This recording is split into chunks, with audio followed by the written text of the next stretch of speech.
এটা most probably অন্য কোনো টেবিলের অর্ডার। আমি এখনো কিছু অর্ডার করিনি। ম্যাম স্যার বললো আপনি কফি খেতে পছন্দ করেন, তাই আপনার জন্য কফি পাঠিয়েছি। Phone sir. বসতে পারি? বসুন। কেমন আছো? ভালো আছি, তুমি কেমন আছো? ভালো, বেশ ভালো। এখানে রেস্টুরেন্টটা আমার। মালিক? তোমার মা কেমন আছে? কেয়া কেমন আছে? মা খুব ভালো আছে। আর কি এখন এলএলবি-তে 3rd ইয়ার। আগের মতো ফেল করে না, ভালো স্টুডেন্ট। জেনে ভালো লাগলো। তোমার মা কেমন আছে? ভালো আছেন? তুমি তো জানো আমার একটা ইচ্ছা ছিল মাকে ঢাকায় নিয়ে আসবো, একসাথে থাকবো। ওই ইচ্ছাটা পূরণ হয়েছে, তুমি আমার সাথে থাকো। জেনে ভালো লাগলো যে তোমার ইচ্ছে পূরণ হচ্ছে। তবে আমি খুব অবাক হলাম যে তোমার মনে আছে যে আমার কফি পছন্দ। মস্তিষ্ক এমন একটা বিষয়, সে অনেক দরকারি জিনিস ভুলিয়ে দিতে পারে, আবার অনেক কিছু ভুলতে চাইলেও ভুলা যায়। আমার মস্তিষ্ক তার ইচ্ছার মালিক, সেই সুবাদে মনে হচ্ছে। হাসছো কেন? তুমি এখন ঘড়ি উল্টো পড়ো। তোমার টিকটাও কিন্তু জায়গা মতো পড়েনি। সময় কিভাবে কেটে যায় তাই না বলো? জীবন সুন্দর, সময় বদলায়, শুধু স্মৃতিগুলো রয়ে যায়। কিন্তু একজন মানুষ নিজের প্রতিভা কিভাবে নষ্ট করে সেটা একটা জলজ্যান্ত উদাহরণ হচ্ছে তুমি। আর তুমি না পুরো ছাত্রী সমাজকে কলুষিত করছো। আমি কি ঠিক করেছি স্যার জানেন? আমি ধনীর কোনো ছেলেকে বিয়ে করে ফেলবো। আপনার কথা অনুযায়ী আমি দেখতে শুনতে সুন্দর, আর স্কুলের বাইরে ছেলেদের লাইন দেখে এ ব্যাপারে আমার আর কোনো সন্দেহ নেই যে আমি সুন্দরী। সো কোনো ধনীর ঘরে আলালের দুলালকে বিয়ে করে ফেললে আমি সারাটা জীবন চিল করতে পারবো। পড়ালেখা মানে একটা স্ট্রেস, লাইফে এইসব স্ট্রেস নিতে আমি চাই না, বুঝছেন sir? I deserve two be treated like a Prince. Sir আপনার গত মাসে বেতন। ও ধন্যবাদ, আসলে আমার একটা সময় পেলাম, খুবই দরকার ছিল। তাহলে আমাকে ধন্যবাদ দিয়ে। হ্যাঁ, কিন্তু খালামো তো আপনি ধন্যবাদ নিতে চাচ্ছেন। কেয়া ফার্স্ট টার্মে 3টা সাবজেক্টে ফেল করেছে। ওর যদি সামনে রেজাল্ট না ভালো হয় তাহলে খবর আছে, মা আরো যেতে যাবে। আমি কোনো কিছু করতে পারবো না। আমার খেপে গেলেও তো আসলে কিছু করার নেই। সমস্যাটা হচ্ছে পাটনার কথা বলে। আচ্ছা স্যার, আপনি প্রতিদিন একই শার্ট পরে আসেন কেন বলেন তো? সে পছন্দ, 14টা একই রকম দেখতে নিয়ে ফেলেছি, সময় বাঁচি। বুঝলাম, ঠিক আছে, কেয়ারলেস। আপনাকে না ভালো মনে করেছিলাম, কিন্তু আমি ভুলছিলাম, আপনি এতটাও ভালো না। স্বাভাবিক, পৃথিবীটাই আমার, বুঝলে? আর তোমাকে নিয়ে আমারও মনের ভিতরে অনেক আশা ছিল, কিন্তু আমার সকল আশা বালি হয়ে গেছে। আপনাকে আমার অনেক ভালো লাগে। ভালো লাগে বললে ভুল হবে, আমি আপনাকে অনেক ভালোবাসি। অনেক মানে অনেক। অবাক হচ্ছেন যে কিভাবে এত ভালোবাসি? আপনি দেখতে অনেক সুন্দর, একটু ছ্যাবলা আছেন, আমি স্মার্ট বানিয়ে নিতে পারবো। ওই যে একটা কথা আছে না, প্রেমে পড়ে গেলে মানুষ নাকি পাগলামি করতে শুরু করে। আমার সেই পাগলামি ধরেছে। আমার পাগলামি হলেন আপনি। আপনি আমাকে চাইবেন, আমার মতো ভালো মেয়েকে চাওয়া দোষের কিছু না। আপনি ঘাবড়াবেন না। আর একটা কথা, নিজের থেকে মনের কথা জানাচ্ছি বলে অন্যরকম ভাববেন না। এটা ভালো হবে না, কিন্তু বলে দিচ্ছি, একটুও ভালো হবে না। শুধু বলবো I love you Shahid, I love you. Sir আপনি কেমন আছেন স্যার? শরীর ভালো আপনার? এতদিন আসেননি কেন? আপনার স্টুডেন্ট তো আপনাকে মিস করতে করতে পাগল হয়ে গেল একদম। খালি জিজ্ঞেস করে স্যার কোথায়, স্যার কোথায়। আসলে কে আসলো? ও জাহিদ, তুমি? সাথে একটু কথা বলে দেবে? হ্যাঁ হ্যাঁ বাবা, আসো আসো। কি বললা বড় সমস্যা? কি বড় সমস্যা বলো তো? খালাম্মা, আমি বাসা পাল্টে ফেলেছি, মিরপুরে শিফট হচ্ছি। তো তাতে কি হয়েছে? আমি ভাবছিলাম যে আমি কে পড়াবো, মানে ঢাকা শহরের ট্রাফিকের অবস্থা তো আপনি জানেন। দেখা যাবে প্রত্যেকদিন অনেক দেরি হয়ে যাবে আসতে। শোনো, তাহলে তোমার মিরপুরে যাওয়ারই কোনো দরকার নাই। যেভাবে পড়াচ্ছিল সেভাবেই পড়াতে থাকো। চিন্তা করবেন না, ব্যাচমেট আছে, খুবই ভালো ছাত্র ছিল। আর সবচেয়ে ভালো ব্যাপার, তো এখন স্টুডেন্ট পড়ায়। গত বছর 4জন স্টুডেন্টকে পড়াতো, 4জনই পাস পেয়েছে। তুমি বলতেছো ভালো হবে, ঠিক আছে, তাহলে তুমি ওকে বলো। ঠিক আছে। জাহিদ, অনেক সময় কেয়ার রেজাল্টের কারণে তোমার সাথে একটু অন্যরকম ব্যবহার করছি। আবার তোমার স্যালারিটা দিতেও দেরি হয়ে গেছে মাঝে মধ্যে। তুমি কিছু মনে করো না বাবা। কি বলছেন আপনি খালাম্মা? আমার মা তো গ্রামে থাকেন, মায়ের কমতিটা সবসময় আপনাদের এখানে এসে পূরণ করেছি। আমার কখনোই মনে হয়নি যে আমার মা দূরে আছে। সবসময় মনে হচ্ছে আমার মা আমার সামনেই বসছেন। হ্যালো, কে বলছেন? আমি জাহিদ বলছি। আপনি আমার নাম্বার কোথায় পেলেন? তুমি কল করেছিলে একবার, আমি পড়াতে যাইনি, তখন সেভ করে রেখেছিলাম নাম্বারটা। সেভ করেছেন? এক কাজ করেন, ডিলিট করে দেন। আপনার তো আমার নাম্বার দরকার নেই, আমারও আপনার নাম্বার দরকার নেই, আমিও ডিলিট করে দিই।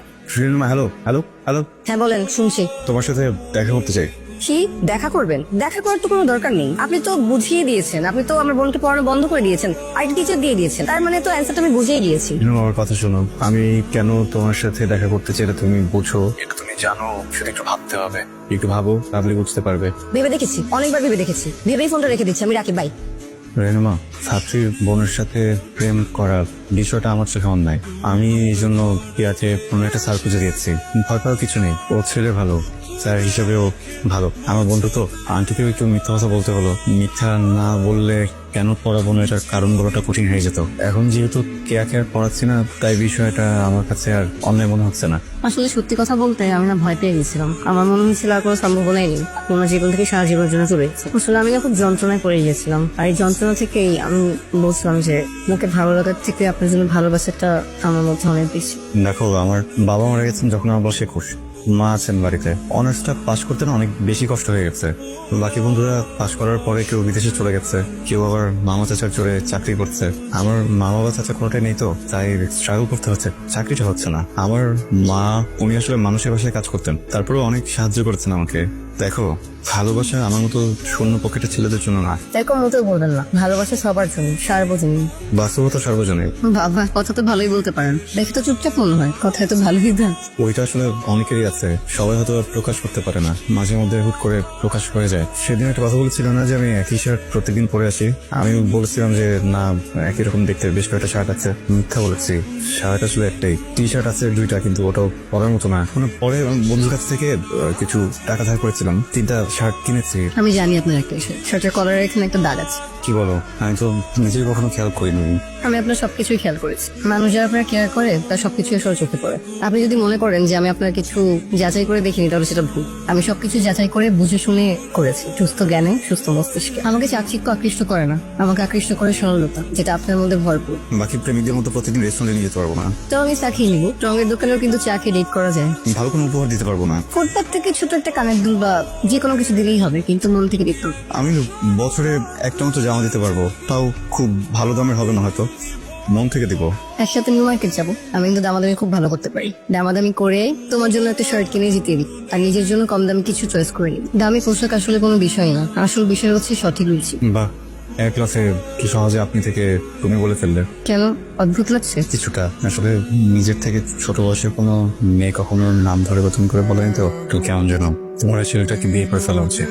আমি এটা করতে পারবো না, তোমার জায়গায় আমি অন্য কাউকে মানতে পারবো না। কিভাবে বললে তুমি এটা এত সহজে? রেনুমা, তোমার জীবনে বাস্তবতা নতুন এসেছে, অর্থনৈতিক কষ্ট কি তুমি জানতে না। তোমার এই পরিস্থিতি যদি আগে থাকতো, তাহলে হয়তো বা আমার মতো ছেলের দিকে তুমি কখনো ফিরেও তাকাতে না। দেখো, আমার কিন্তু তোমার উপরে কোনো রাগ নেই, কারণ আমি জানি এখানে তোমার কোনো দোষ নেই। তুমি তোমার জায়গায় একদম ঠিক আছো। ফেইলের আমি, আর আমার মতো ফেইলের কখনোই ভালোবাসা উচিত না। বা এই ফেইলের যদি কখনো ভুলবশত কাউকে ভালোবেসেও ফেলে, তার উচিত না আমাকে ভালোবাসাটা দেয়া। আমি তো সবসময় এটাই মানতাম, এটা ভেবেই নিজেকে শক্ত রাখতাম, সবকিছু থেকে দূরে রাখতাম। কিভাবে যেন তোমার সাথে জড়িয়ে গেলাম। আমাদের উচিত ছিল বাস্তবতা ভেবে তারপর সম্পর্কে যাওয়া।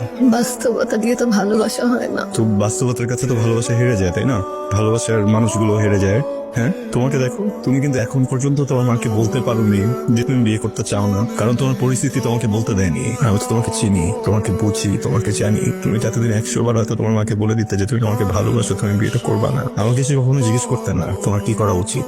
আমার মনে হয় আমাদের এই সম্পর্কটা এখানে শেষ করে দেওয়া উচিত। আমি চাই না, চিন্তা করলে আমার দম বন্ধ। চাইতে হবে তোমার, দম বন্ধ করে কিভাবে বাচ্চা চাইতে শিখতে হবে তোমাকে। আমি একটা হতভাগা ছেলে, যার মা প্রত্যেকদিন গ্রামে কুড়ে কুড়ে মরছে, কারণ আমার পরিবারের ভাগ্য বদলানোর সেই ক্ষমতা আমার হাতে নেই, কিন্তু তোমার হাতে কিন্তু আছে, বুঝছো? তুমি চাইলে সবকিছু বদলে যাবে, বদলে ফেলো নিজের পরিবারের ভাগ্য। আমি তোমার মাকে এমন অবস্থায় দেখতে চাই না, আমি কেয়াকে এমন অবস্থায় দেখতে চাই না। রেনুমা, আমি ওই প্রেমিকই না যে সেলফিশের মতো শুধু নিজের ভালো থাকার বিষয়টা ভাববে। আমি ওই প্রেমিকই না যে নিজের সুখের কথা ভেবে তোমার পুরো পরিবারকে বিপদে ফেলে দেবে। আমি ওই প্রেমিকই না যে নিজের সারা জীবনের শান্তির জন্য তোমার চোখের কাজল নষ্ট করে দিবে। তুমি প্লিজ বিয়েটা করে ফেলো, প্লিজ। আমি বিয়ে করবো না, ভুল করতে পারবো না। আচ্ছা, বিয়ে করতে হবে না তোমাকে, আমি চলে যাচ্ছি। আর এখন তুমি যদি নাও চাও, তারপর তোমাকে চলে যেতে হবে, কারণ আমাদের দুজনের রাস্তা আলাদা এখন থেকে, আমাদের দুজনের পথ আলাদা এখন থেকে। এভাবে ফোন আমি ঘটনা করে দিব, প্লিজ আমাকে ছেড়ে যেও না, প্লিজ। সব ভালোবাসায় ঘর বাঁধে না, সব ভালোবাসায় হৃদয় থাকে না, আবার সব ভালোবাসায় ঘর বাঁধে, সব ভালোবাসায় হৃদয়ে থাকে। সবই হয় যার যার পরিস্থিতির মতো। ছেড়ে যেও না। আমাদের বিচ্ছেদটা কিন্তু অন্যরকম না, আমি তোমাকে ঘৃণা করতে পারবো না, তুমি আমাকে ঘৃণা করতে পারবা। আমাদের বিচ্ছেদে ঘৃণা থাকবে না। অনেক বছর পর যখন আমাদের দেখা হবে, তখন দেখবা ভিতরে ঘৃণা নেই, ভিতরে ক্ষোভ নেই,